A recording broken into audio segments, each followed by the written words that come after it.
trying to take that off now. I told Kim I must keep my ring back to me.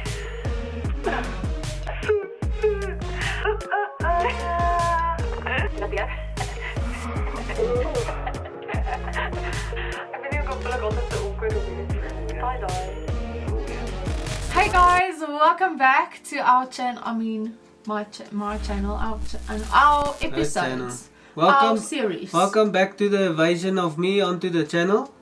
And yeah, today we'll talk about reality again. Yeah. You know, stuff that is serious, stuff that's important.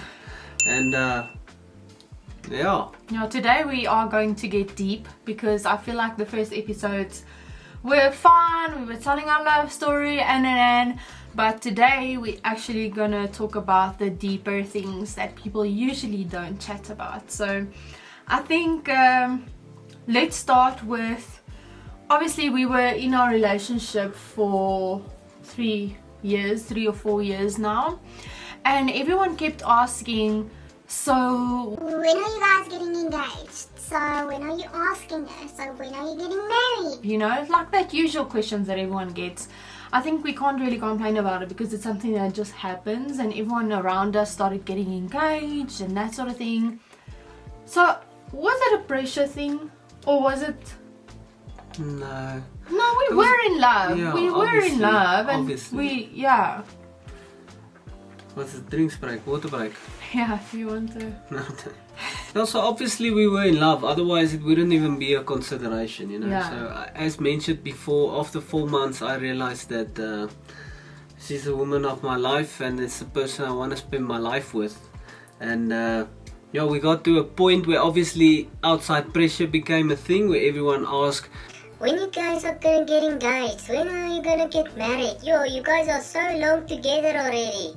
you know, it's like there's a sell-by date on dating, and that's not a thing, you know. And remember, like, we were still like, I feel we were young. I know we mentioned this before, that a lot of people get married young and they last. Why is there a fly? So Fly off, man. Fly off. Fly off. So obviously we've mentioned that a lot.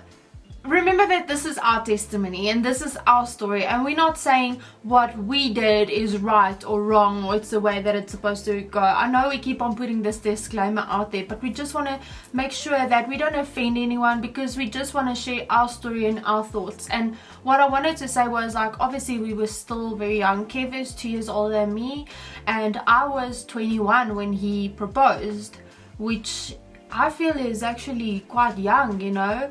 But I know, once again, there are people who get married at that age and they're still married till this day and stuff. But I think let's get into the story where we actually got engaged, right? So okay.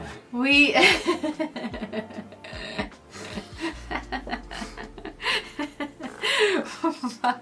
are you not in? Oh, don't you want to get into that story? No, get into the story. I'm waiting. So we went to Langebaan, because his parents used every year, almost every year.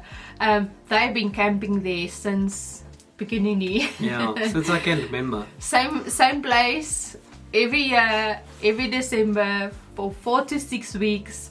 But obviously we were working, so we would only drive down later on. But this year we decided, no, we wanted to go to Knysna. Yeah. And see Knysna for the first time. So we can't really remember as much of our first engagement. We'll get into the second one.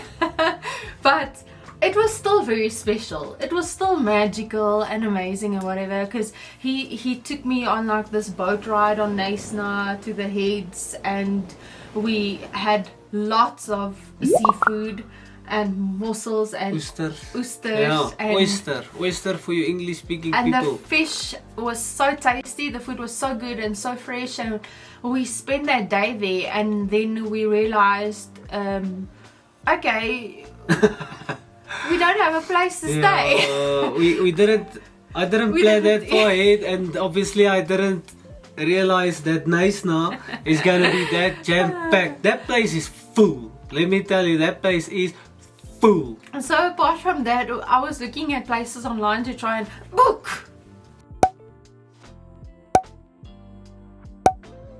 fly off, man. To try and book a place to stay, but there was nothing available. So our decision was to either drive now in the dark all the way to Longabon or sleep in the car. But apart from that, that was actually we jumping the gun.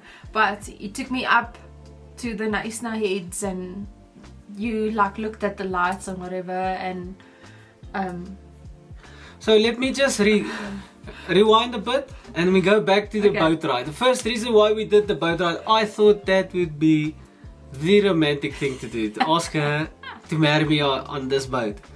Sitting on that boat, everyone stares at each other, so it was a very awkward boat ride and not romantic at all. And let me give you some advice. If you're ever gonna propose, don't carry the whole box ring with you. That was my problem. I was scared I'm gonna lose the ring, so I carried the full thing in my pocket. So I walk like a criminal, I feel like a criminal, and I've got this thing that I'm trying to hide in my pants, and it's a ring, you see?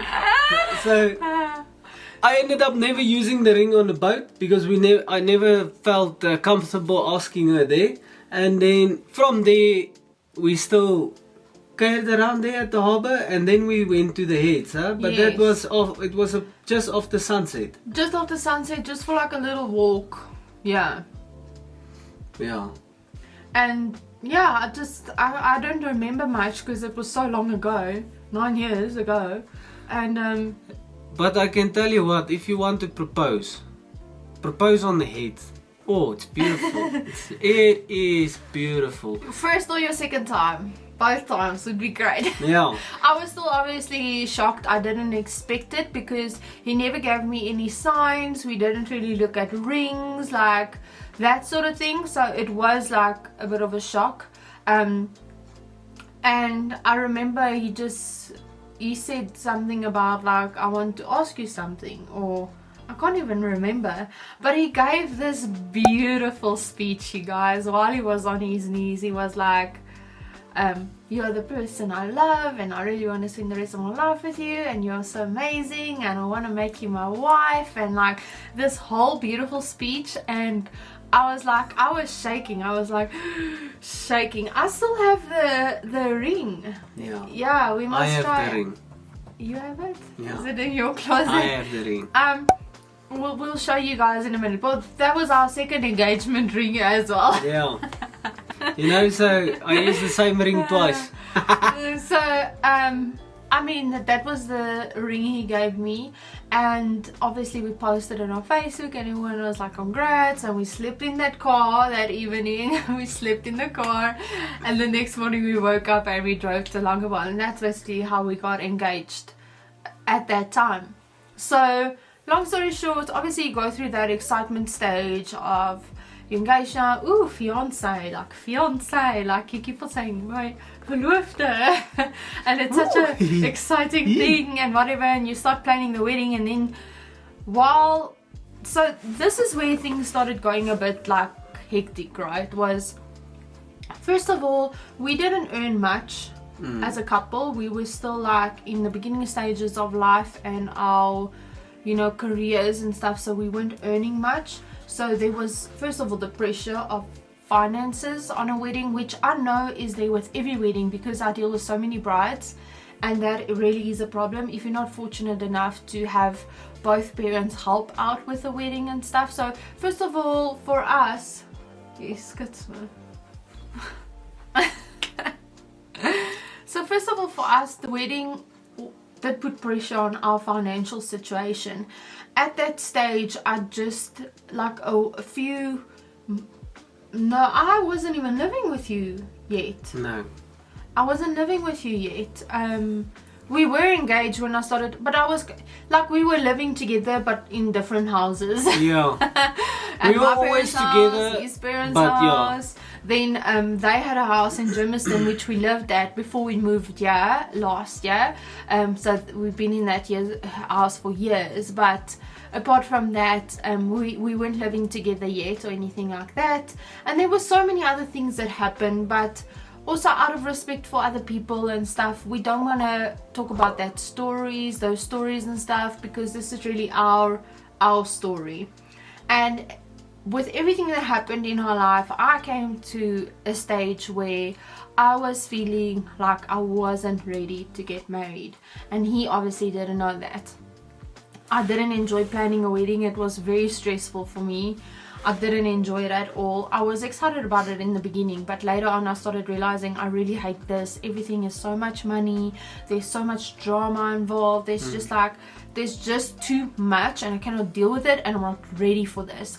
But I didn't know how to approach it and how to tell him, so I kept on putting it off, thinking things would change, because I also started fearing, you know, what if my marriage would fail? What if we'd get a divorce 3 years later and maybe have a child, and then, you know, there's my mind were like giving me all the scenarios of what if for this, what if that. And it's not that I like fell out of love with him, but I wasn't sure now, is this really the man I'm supposed to be with? Is this really going to work? Like, why do we need to get married? Why can't we just stay together forever? And so a lot of that was going through my mind, and we did end up having a lot of fights. We'd fight a lot about things of the wedding, finances. Yeah. Finances was big. Yeah. Because I can remember every time you talk about planning, finance comes up, because with every piece of planning there's a payment that needs to be done, and obviously that created a lot of pressure, and we'll deal with it, but it comes to a point where we have to deal with it, and we haven't dealt with it. Yeah. And obviously in any relationship there's always that bit of insecurity of the future, and we it just happened to us, Yeah, so what happened was we were obviously going through a tough time, and it was, I don't know, between 4 and 6 months before our wedding. A lot of deposits have been paid, a lot of stuff has been paid, a lot of stuff has been bought. I had a wedding dress already, had my bridesmaids and all these sort of things, and I was just feeling like I cannot go through with this. So what actually happened was, it's a funny story, but it's actually a sad story at the same time, because this is the reason why I actually never really, like, now I'm getting into flowers again, but for a long time I don't like flowers still. I don't like flowers at all.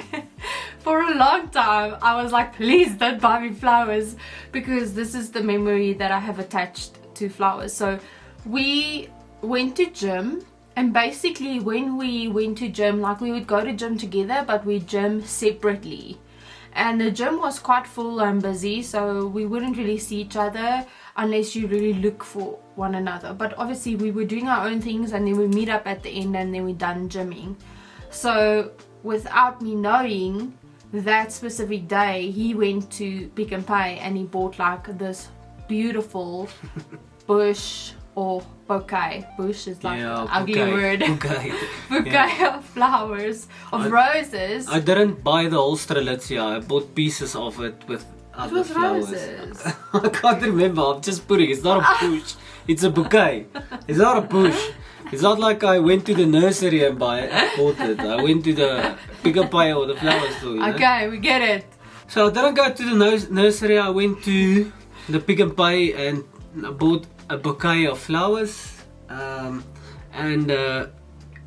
Went back to the gym. Thought I'll just sit in a car a bit and write a letter. I even bought envelopes so I can put it nice in the envelope.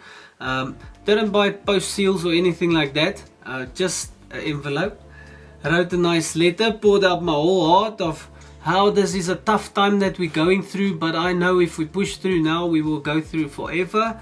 And what, all stories. I can't remember all the fancy words I used. And then I went back into the gym, met up with you, and then we came back out. Huh? So in the car on our way home, we ended up getting into a fight. Massive fight. And it was a massive fight, and this was basically where I told him that I don't know if I want to get married, and it was pretty hectic.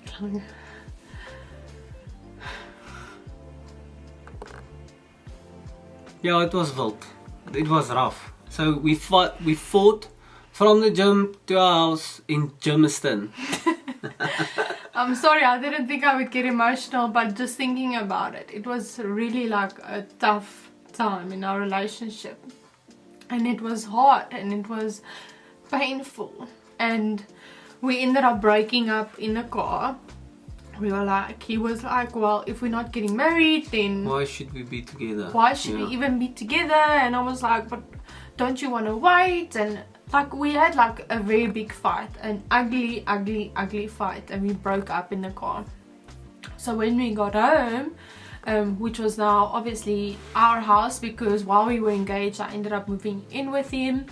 And I was busy packing my things, and he came into the room and he like threw the roses on the bed, like this was actually for you, with a letter.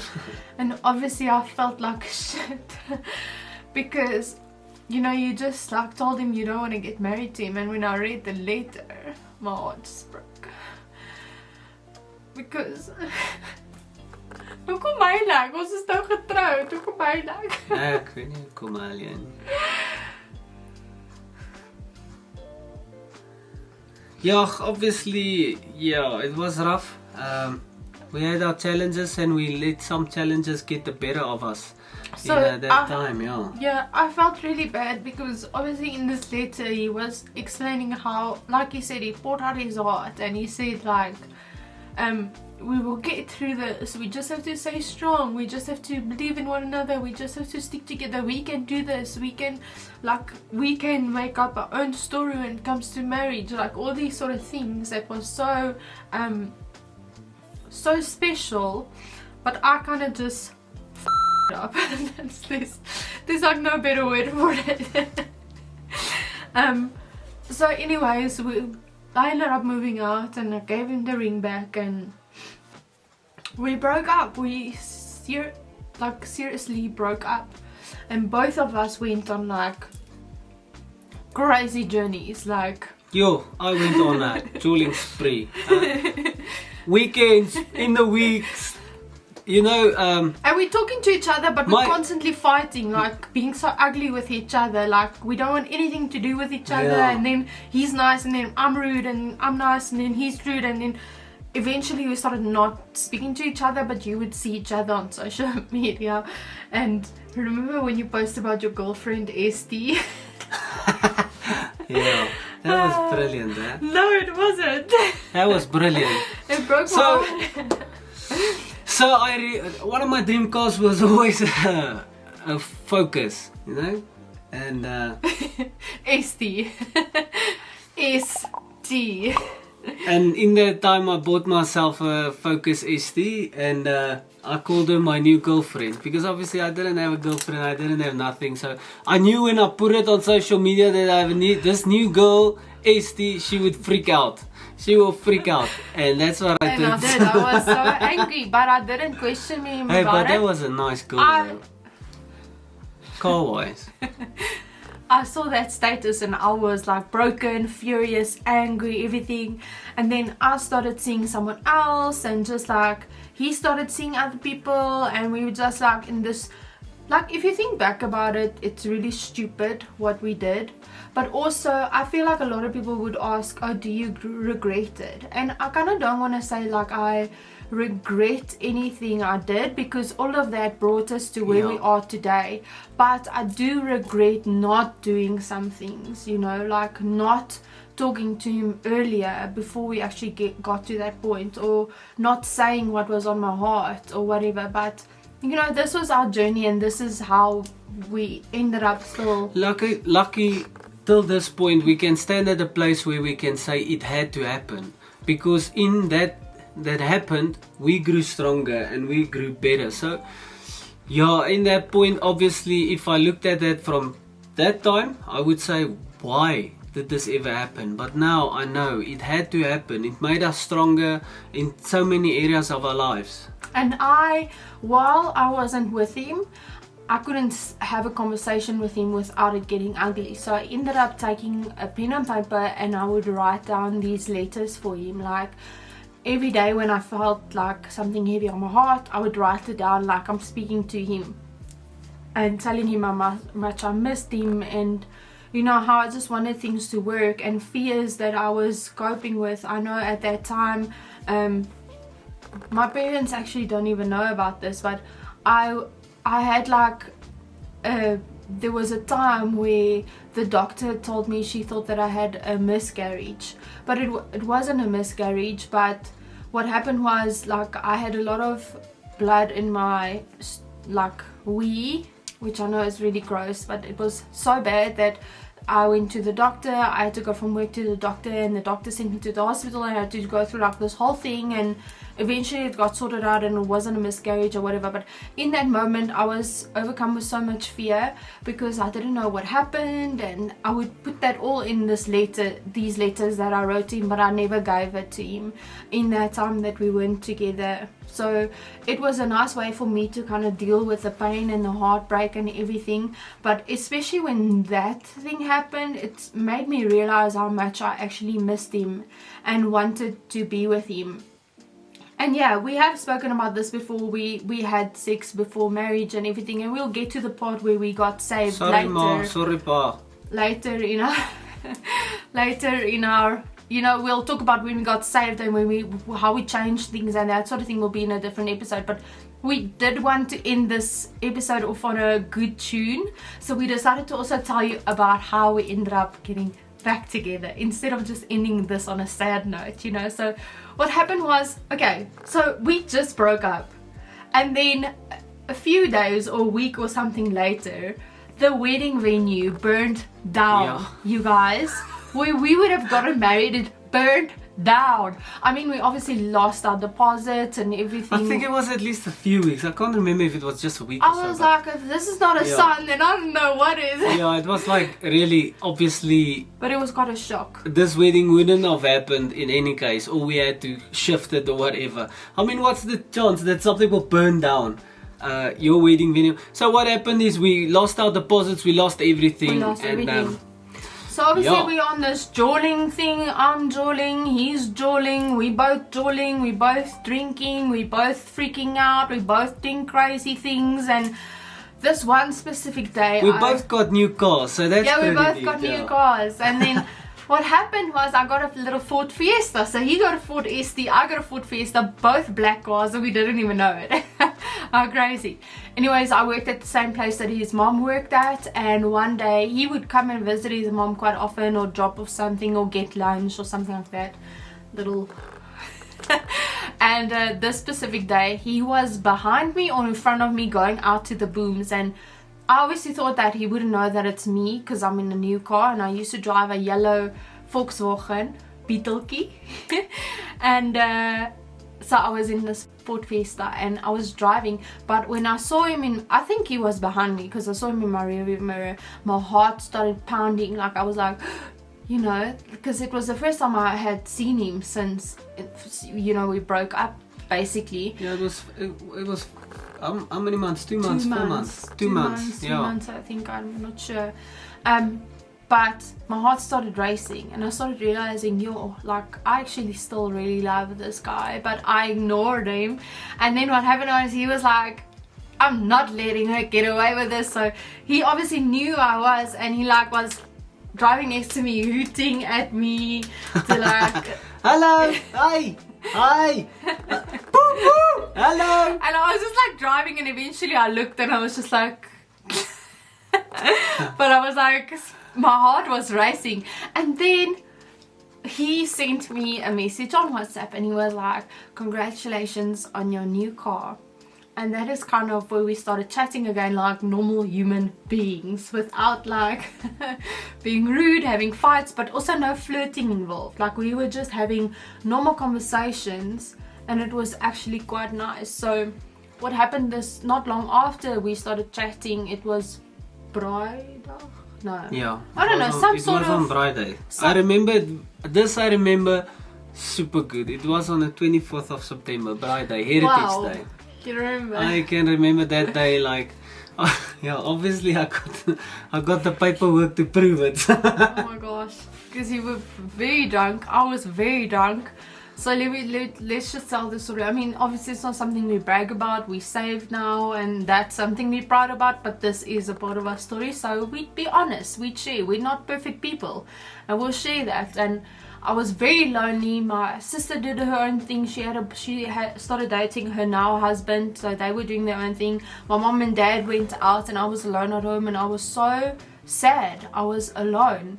So I ended up going. I wanted to go to Lucky Moo, which is this place Kevin showed me. I don't know, yeah. What? Oh, you know what actually happened was just before that, you took me to take my wedding dress back. I wanted to go and find out if I can refund the wedding dress. And he was like, let me take you and whatever. Because I wasn't very fond of driving and I didn't know the roads very well that time. And he was like, let me take you. And then he took me to this place called Lucky Moo in Parkhurst or Greenside. Parkhurst. Yeah, it's Parkhurst. And it was like this amazing Chinese food that was just takeaway. It was so yummy.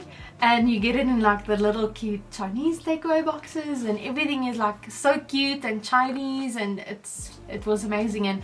And that was when we first like had a normal conversation, but there was no physical attention or like physical, like nothing happened. He just took me, we were like friendly with each other and nice with each other, and it was just a nice gesture that he did.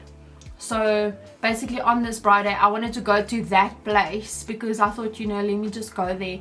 So I got lost in my glory Inn on my way there, and I couldn't find my way out. And you know, this was before you even had like Google Maps on your phone or stuff like that. I'm sure it was available, but I probably didn't have it. And no, I got lost like crazy badly, and then eventually found my way. I was like in Joburg CBD, and eventually I found my way to Melville and then Parkhurst and Greenside. So when I got there, I'm like, I need a drink.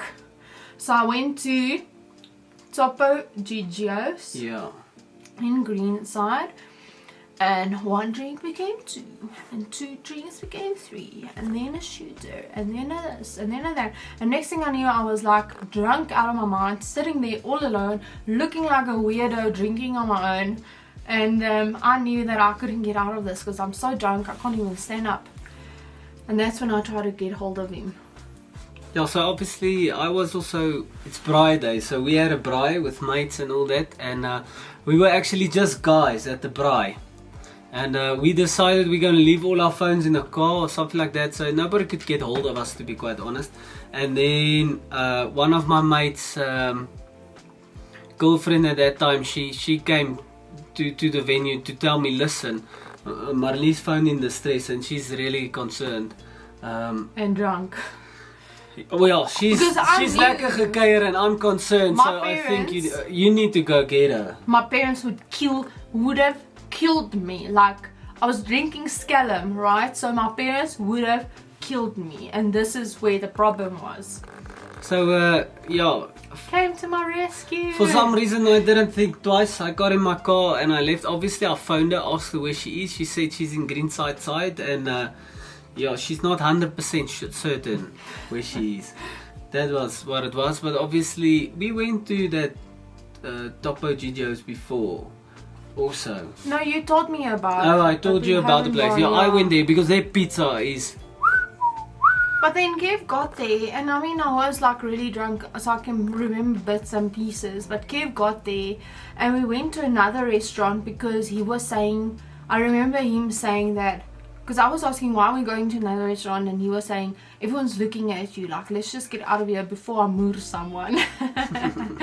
Then, because everyone's, obviously, it's weird. Like, I would also judge people if I were me and looking at me at that day and whatever. And we just drank water to try and like become more sober. And I still had to drive my car, and I told him, look, I was crying, obviously drunk for deed, like really pouring out my heart, saying that I really love him and I want to try this again or whatever. And he was just like not having it, like not having it. And I told him, look, you know my parents, they are going to kill me. Like, I cannot go home, I don't know what to do. I think I even said, no, I'll stay here or something. And he was like, no, just come to my house and then let's just see what happens. So I drove behind him, to the house or whatever.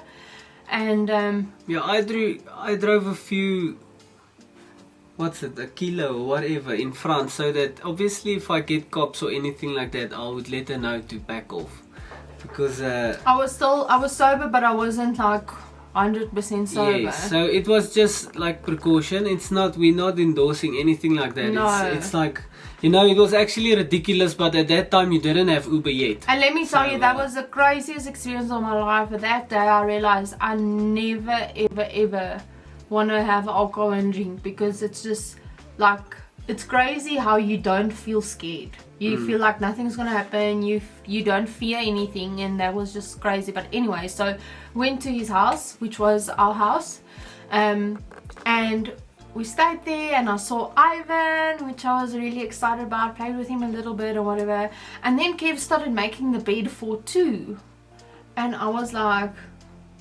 what are you doing? So he's like, no, you're sleeping here with me tonight. But there were two beds, two bedrooms, but he's like making a bed for us two in one bed. So I was like, okay. And I remember lying next to him, and then he had his arm around me, and then he like started kissing me.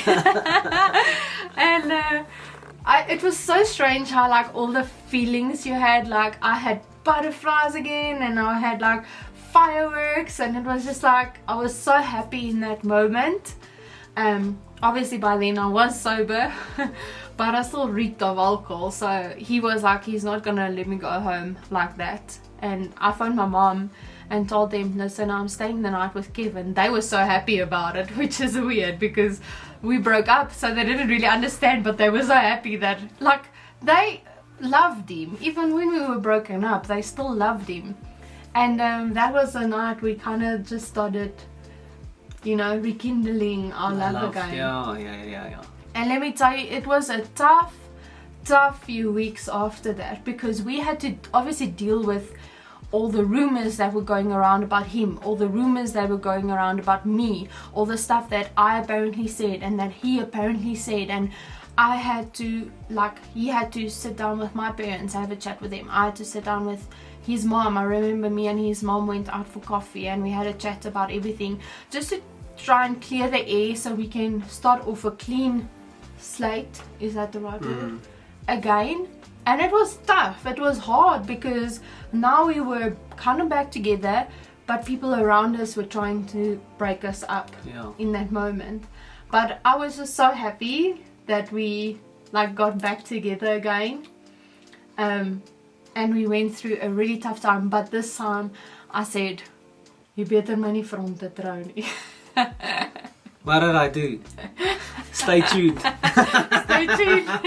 So yeah, we wanted to end this episode on a light note. I know this is quite a long episode because we do have a few stories in here, but we didn't want to end it on a sad tune, and we ended up getting back together. So I think in our second episode we'll talk about basically how we stopped having sex, which I know is really like tough to talk about, but someone's got to do it. So stay tuned for our next episode. We hope you guys enjoyed it. Let us know in the comment section down below any thoughts you have, or if the story really touched you, or if you have a testimony to share. We would love to hear that.